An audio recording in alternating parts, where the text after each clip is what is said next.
Добрый день, дорогие друзья! Приветствую вас на канале Long Swim. Тем, кто смотрит это видео первый раз, пожалуйста, подписывайтесь на наш канал, ставьте лайки, пишите комментарии. Обязательно пересылайте это видео всем своим друзьям и знакомым. В наших видео есть много интересной и полезной информации, которая сделает вашу жизнь насыщенной и интересной. Тема сегодняшнего видео – как начать пользоваться своими спадами и подъемами. И, как всегда, мы эту тему рассмотрим сквозь призму колеса жизненного баланса Long Swim. Тем, кто о колесе жизненного баланса Long Swim ничего не слышал ранее, я постараюсь в двух словах познакомить с основными сферами колеса жизненного баланса Long Swim. Колесо жизненного баланса представляет собой круг, разделенный на 8 частей.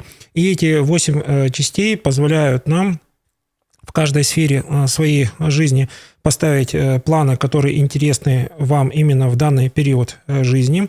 Когда вы поставили планы свои, вы можете мобилизовать для этого имеющийся в вашем распоряжении ресурс и идти к цели в том темпе, который для вас является удобным. Для кого это темп slow living, то есть очень медленный, вы наслаждаетесь самим процессом, вы наслаждаетесь всеми нюансами жизни.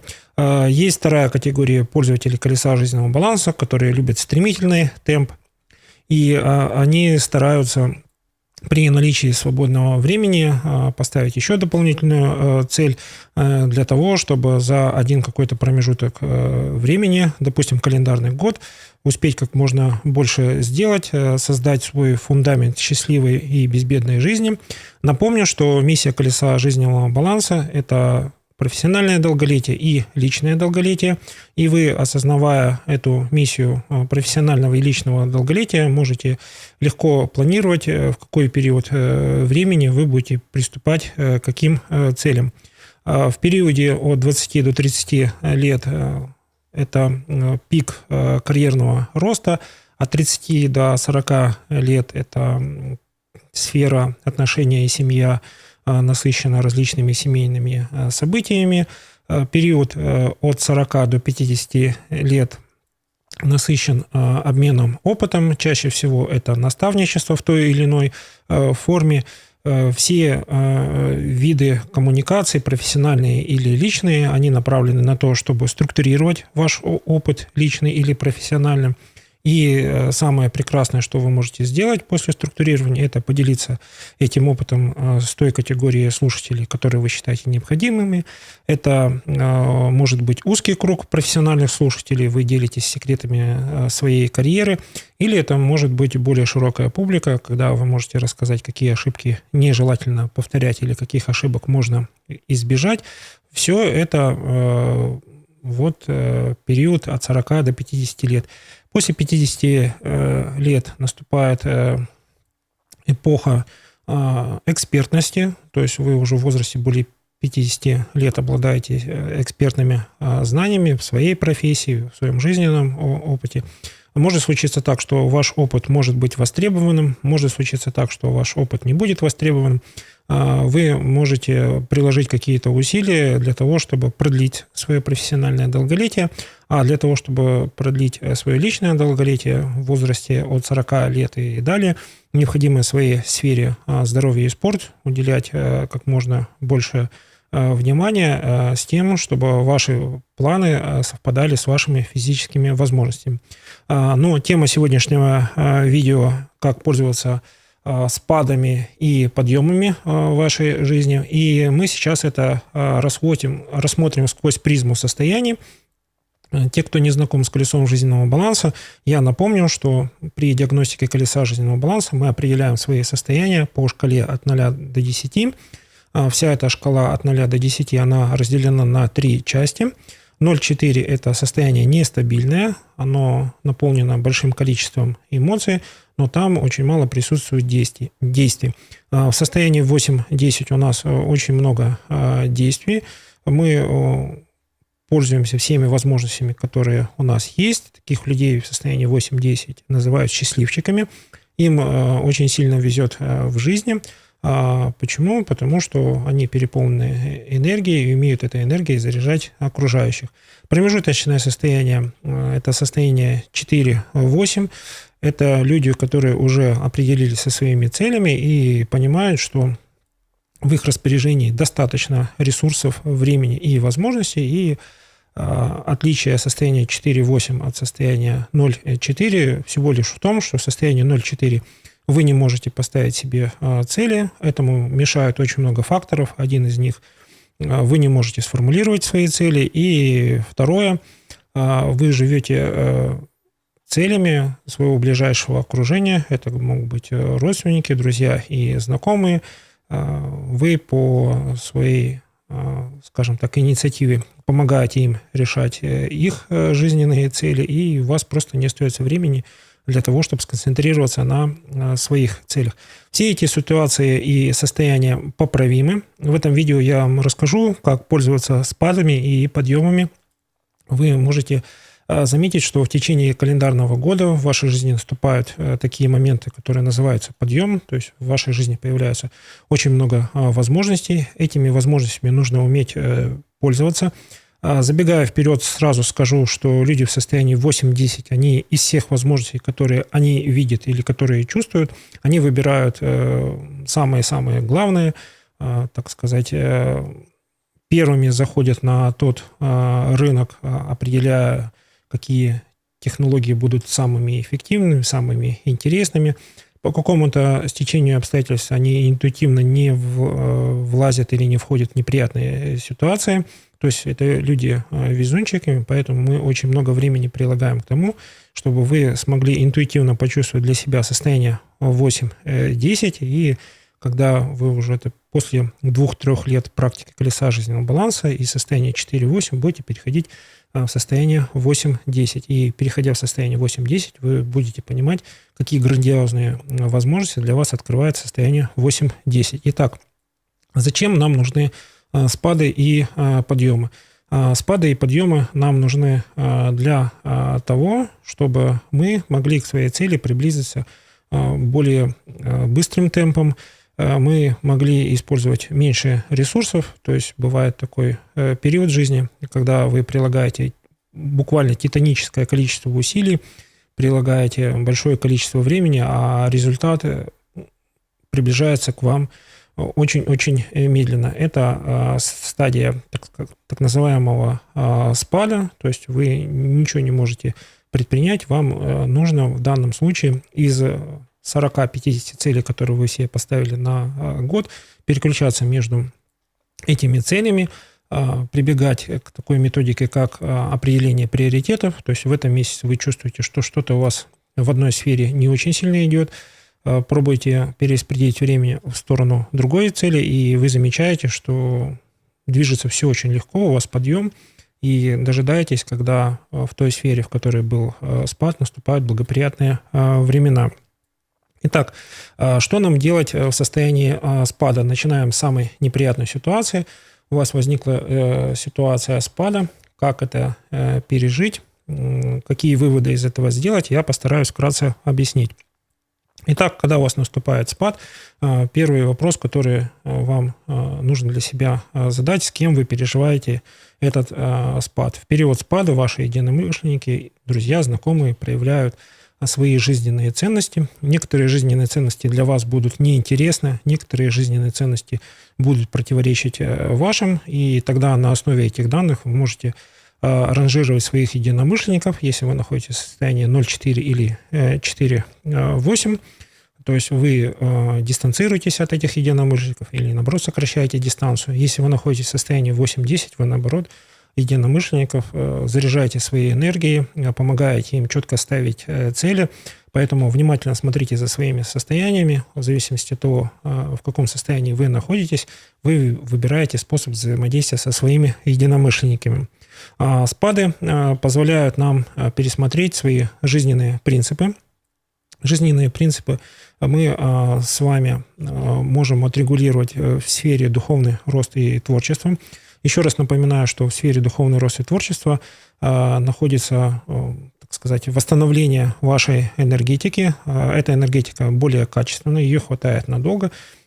Потому что если вы находитесь в состоянии 0,4, переполненной эмоциями, формулировка целей дает вам понимание, на какие цели и жизненные принципы тратить свои эмоции, положительные, где минимизировать свои эмоции. Если вы находитесь в состоянии 4-8, ваши жизненные принципы помогают вокруг себя объединять людей, которые разделяют ваши жизненные ценности.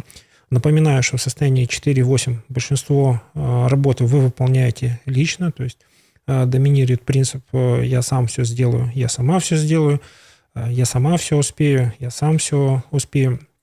Но в отличие от состояния 0,4, в состоянии 4,8 уже действий намного больше, и путем метода проб и ошибок вы начинаете понимать, что некоторые дела вы можете делегировать, некоторые дела вы можете с кем-то делать совместно, и вы от этого будете получать огромное удовольствие, потому что дела, сделанные совместно, они имеют совершенно другую энергетику.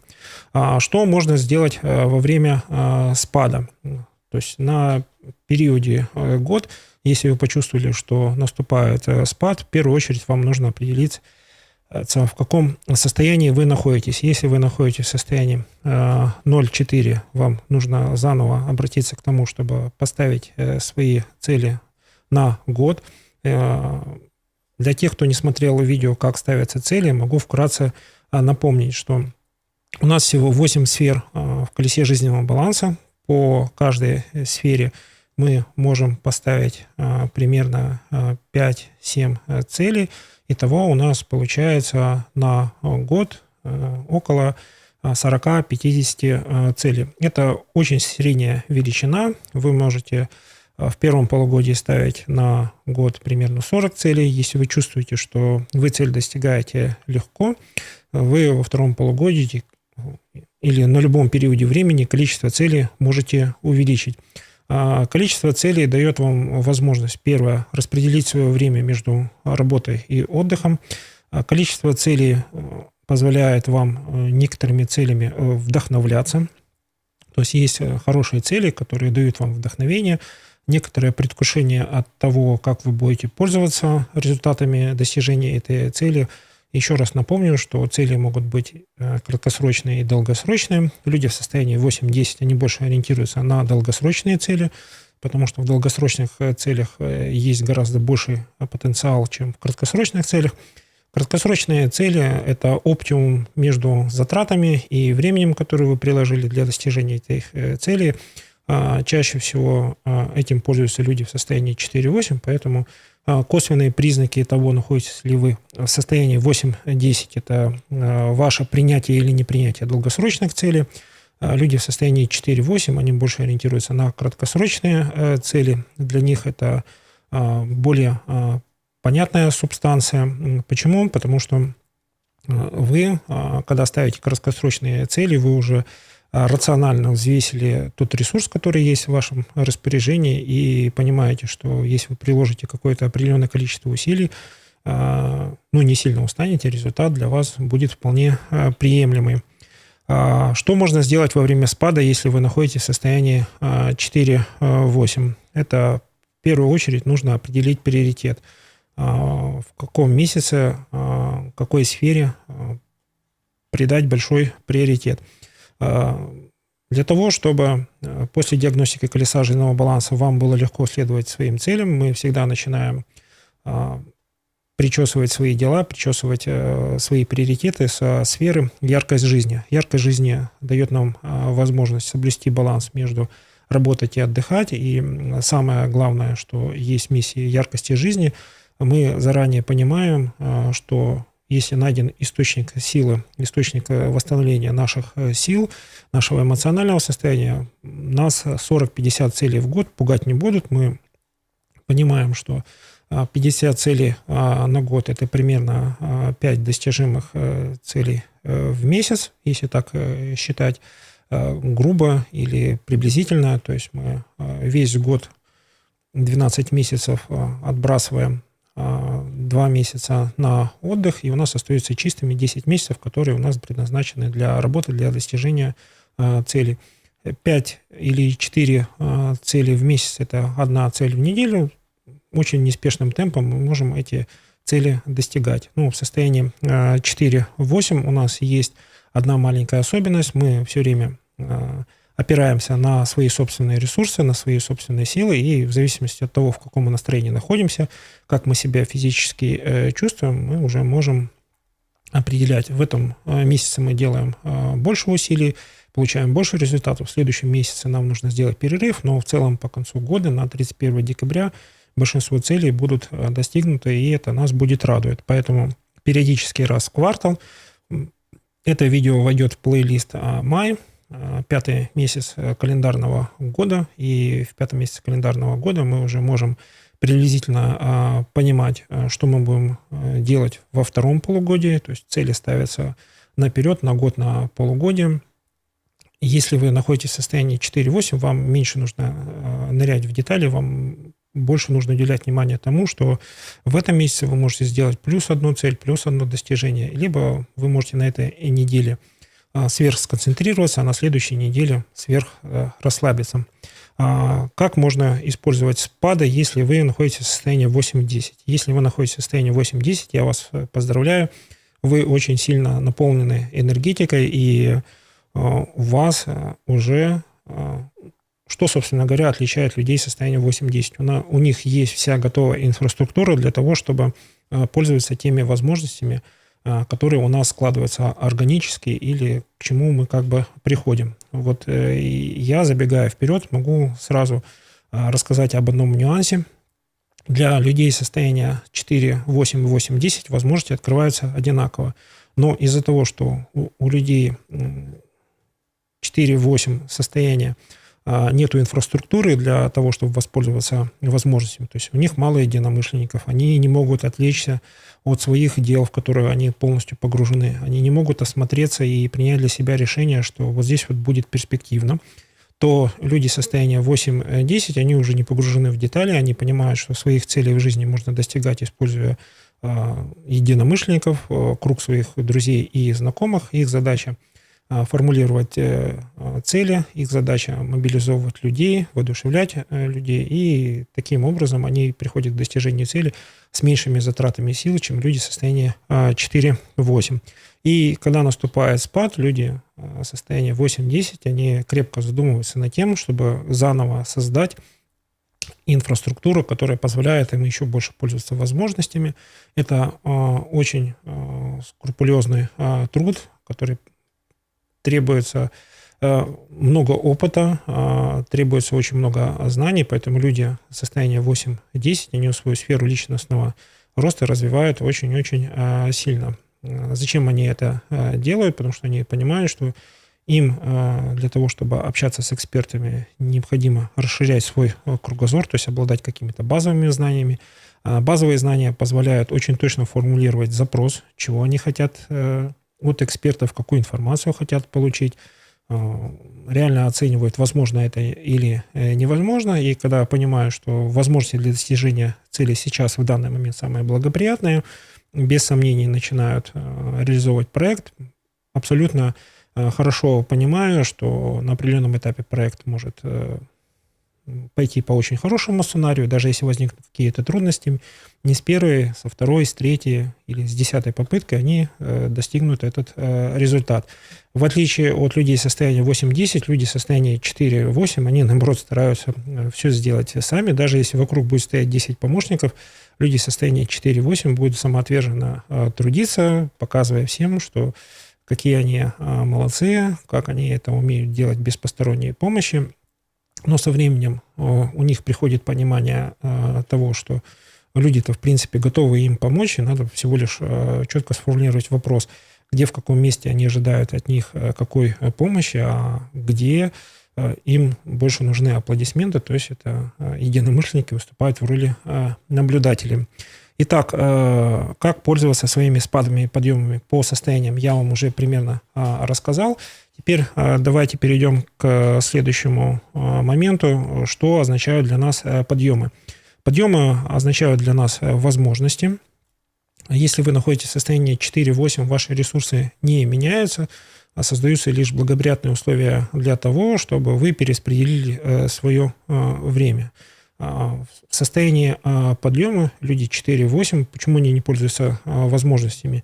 Ну, допустим, есть такое в морском деле понятие, как попутный ветер. Вот возник попутный ветер. Нужно поднять паруса, нужно воспользоваться этим попутным ветром. Но для людей состояния 4-8 это неинтересно. Нужно грести на веслах, потому что мы должны все сделать сами. Это, скажем так, очень такое грубое сравнение. У кого есть какие примеры, можете приводить примеры в комментариях. Если у кого есть какая история успеха, пожалуйста, тоже пишите в комментариях. Возвращаемся к нашим возможностям.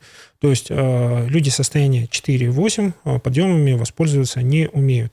Для этого есть два основных момента, почему у них это не получается. То есть их жизненные принципы заточены на приоритет доказать себе или окружающим, что они на 100% используют свои ресурсы. Если мы обратимся к статистике, люди в состоянии 4-8 могут даже и на 100, и на 150% использовать свои ресурсы. Но задействование чужих ресурсов или тех ресурсов, которые находятся рядом, у них не происходит.